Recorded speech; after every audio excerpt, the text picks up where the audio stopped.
All right, welcome to day 271 of our Read Through the Bible for 2019. We're going to be in Hosea chapters 11 through 14, and then we're going to read the entirety of the book of Joel, all very short chapters. Hosea 11, when Israel was a child, I loved him, and out of Egypt I called my son.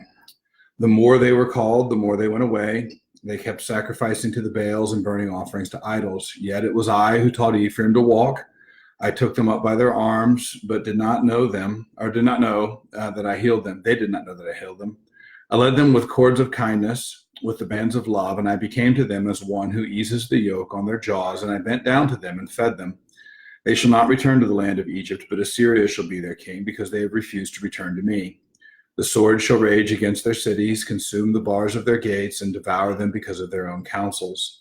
My people are bent on turning away from me, and though they call out to the Most High, he shall not raise them up at all. How can I give you up, O Ephraim? How can I hand you over, O Israel? How can I make you like Admah? How can I treat you like Zeboim?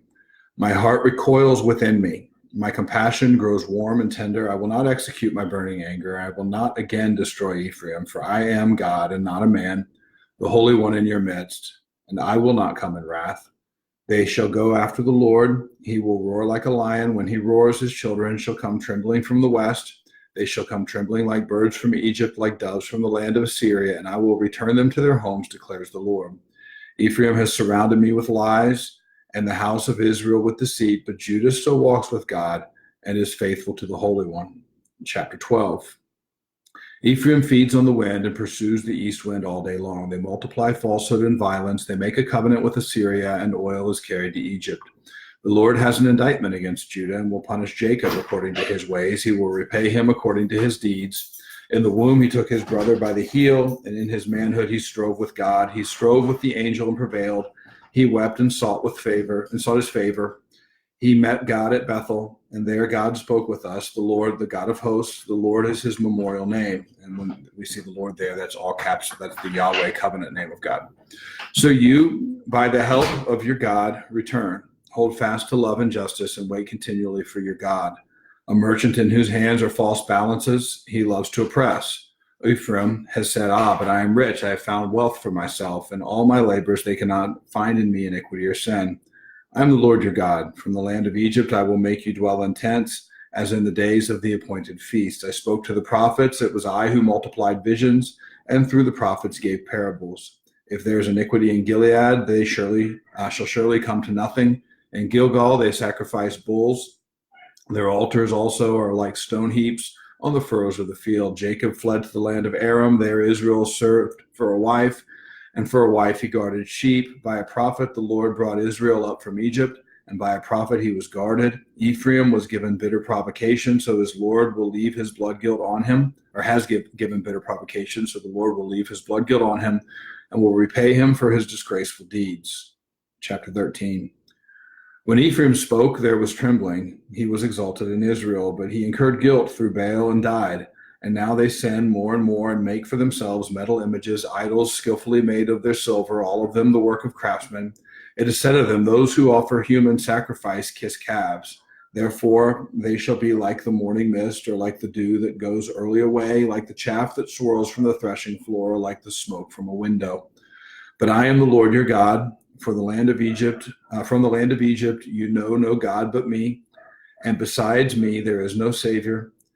Was I who knew you in the wilderness, in the land of drought. But when they had grazed, they became full, they were filled, and their heart was lifted up.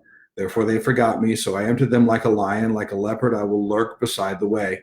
I will fall upon them like a bear robbed of her cubs. I will tear open their breasts, and there I will devour them like a lion, as a wild beast would rip them open. He destroys you, O Israel, for you are against me, against your helper. Where now is your king to save you in all your cities? Where are all your rulers, those of whom you said, give me a king and princes? I gave you a king in my anger, and I took him away in my wrath. The iniquity of Ephraim is bound up. His sin is kept in store. The pangs of childbirth come for him, but he is an unwise son. For at the right time he does not present himself at the opening of the womb. I shall ransom them from the power of Sheol. I shall redeem them from death. O death, where are your plagues? O Sheol, where is your sting? All right, you should know that from the book of Romans. Compassion is hidden from my eyes. And if you don't know it, you'll know it when we get there. Though he may flourish among his brothers, the east wind, the wind of the Lord, shall come, rising from the wilderness, and his fountains shall dry up. His spring shall be parched. It shall strip his treasury of every precious thing. Samaria shall bear her guilt because she has rebelled against her God. They shall fall by the sword. Their little ones shall be dashed in pieces, and their pregnant women ripped open. Chapter 14. Return, O Israel, to the Lord your God, for you have stumbled because of your iniquity. Take with you words and return to the Lord. Say to him, take away all iniquity, accept what is good, and we will pay with bulls the vows of our lips. Assyria shall not save us. We will not ride on horses. We will no more say, our God, to the work of our hands. In you the orphan finds mercy. I will heal their apostasy. I will love them freely, for my anger has turned from them. I will be like the dew to Israel. He shall blossom like the lily. He shall take root like the trees of Lebanon. His shoots shall spread out. His beauty shall be like the olive, and his fragrance like Lebanon. They shall return and dwell beneath my shadow. They shall flourish like the grain. They shall blossom like the vine. Their fame shall be like the wine of Lebanon. O Ephraim, what have I to do with idols? It is I who answer and look after you. I am like an evergreen cypress. From me comes your fruit. Whoever is wise, let him understand these things. Whoever is discerning, let him know them. For the ways of the Lord are right, and the upright walk in them, but transgressors stumble in them. All right, we're going to read Prophet Joel real quickly. Joel prophesied within the century prior to Hosea, prophesied primarily in the southern kingdom. And so let's just jump into it. It emphasizes a theme of the day of the Lord. The word of the Lord came to Joel, the son of Pethuel. Hear this, you elders, give ear, all inhabitants of the land. Has such a thing happened in your days or in the days of your fathers? Tell it to your children, and let your children tell their children, and their children to another generation. What the cutting locust left, the swarming locust has eaten. What the swarming locust left, the hopping locust has eaten. And what the hopping locust left, the destroying locust has eaten. Awake, you drunkards, and weep, and wail, all you drinkers of wine, because of the sweet wine, for it is cut off from your mouth. For a nation has come up against my land, powerful and beyond number. Its teeth are lion's teeth, and it has the fangs of a lioness. It has laid waste my vine and splintered my fig tree. It has stripped off their bark and thrown it down. Their branches are made white. Lament like a virgin wearing sackcloth for the bridegroom of her youth. The grain offering and the drink offering are cut off from the house of the Lord. The priests mourn, the ministers of the Lord. The fields are destroyed. The ground mourns because the grain is destroyed. The wine dries up. The oil languishes. Be ashamed, O tillers of the soil. Wail, O vine dressers, for the wheat and the barley, because the harvest of the field is perished. The vine dries up. The fig tree languishes. Pomegranate, palm, and apple, all the trees of the field are dried up, and gladness dries up from the children of man. Put on sackcloth and lament, O priests. Wail, O ministers of the altar. Go in, pass the night in sackcloth. Remember, sackcloth is always a sign of mourning. Pass the night in sackcloth, O ministers of my God, because grain offering and drink offering are withheld from the house of your God. Consecrate a fast. Call a solemn assembly. Gather the elders and all the inhabitants of the land to the house of the Lord your God, and cry out to the Lord. Alas, for a day, for the day of the Lord is near.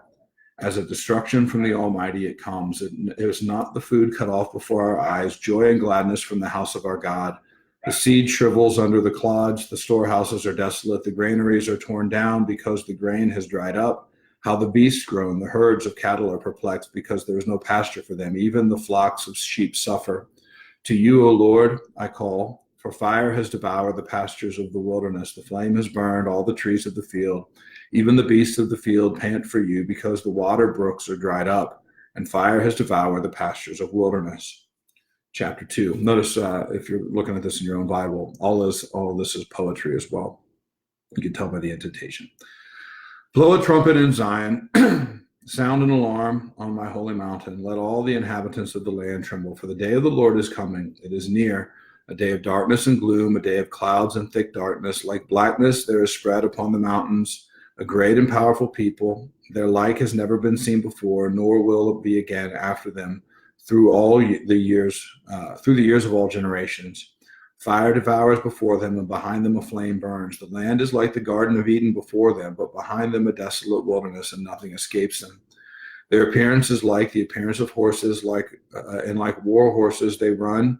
As with the rumbling of chariots, they leap on the tops of the mountains, like the crackling of a flame of fire, devouring the stubble, like a powerful army drawn up for battle. Before them, people are in anguish. All faces grow pale. Like warriors, they charge. Like soldiers, they scale the wall.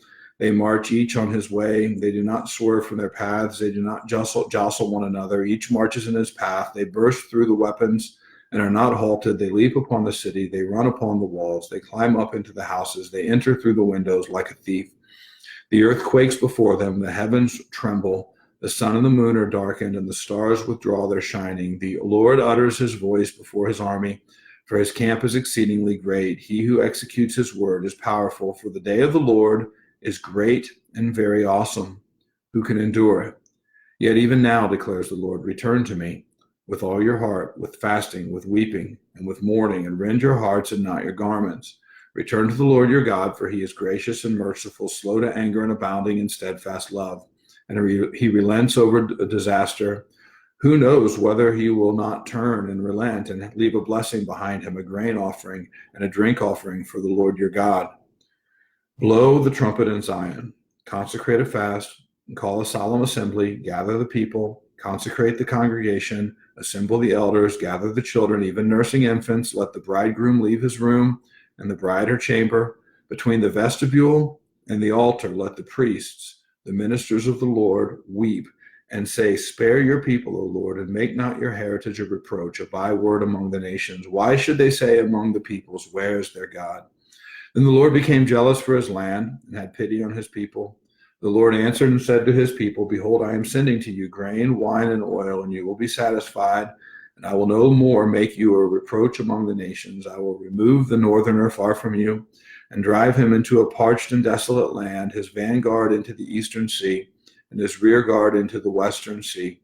The stench and foul smell of him will rise, for he has done great things. Fear not, O land, be glad and rejoice, for the Lord has done great things. Fear not, you beasts of the field, for the pastures of the wilderness are green. The tree bears its fruit, the fig tree and vine give their full yield. Be glad, O children of Zion, and rejoice in the Lord your God, for he has given the early rain for your vindication. He has poured down for you abundant rain, the early and the latter rain as before. The threshing floors shall be full of grain, the vat shall overflow with wine and oil. I will restore to you the years that the swarming locust has eaten, the hopper, the destroyer, and the cutter, my great army which I sent among you. You shall eat in plenty and be satisfied, and praise the name of the Lord your God, who has dwelt wondrously with you. And my people shall never again be put to shame. You shall know that I am in the midst of Israel, and that I am the Lord your God, and that there is none else. And my people shall never again be put to shame. And it shall come to pass afterward that I will pour out my spirit on all flesh. Your sons and your daughters shall prophesy, your old men shall dream dreams, your young men shall see visions. Even on the male and female servants in those days I will pour out my spirit, and I will show you wonders in the heavens and on the earth, blood and fire and columns of smoke. The sun shall be turned to darkness and the moon to blood before the great and awesome day of the Lord comes. And it shall come to pass that everyone who calls on the name of the Lord shall be saved, for in Mount Zion and in Jerusalem there shall be those who escape, as the Lord has said, and among the survivors shall be those whom the Lord calls. Chapter 3. For behold, in those days and at that time, when I restore the fortunes of Judah and Jerusalem, I will gather all the nations and bring them down to the valley of Jehoshaphat, and I will enter into judgment with them there on behalf of my people and my heritage Israel, because they have scattered them among the nations and have divided up my land, and have cast lots for my people, and have traded a boy for a prostitute, and have sold a girl for wine, and have drunk it. What are you to me, O Tyre and Sidon, and all the regions of Philistia? Are you paying me back for something? If you are paying me back, I will return your payment on your own head swiftly and speedily. For you have taken my silver and my gold, and have carried my rich treasures into your temples.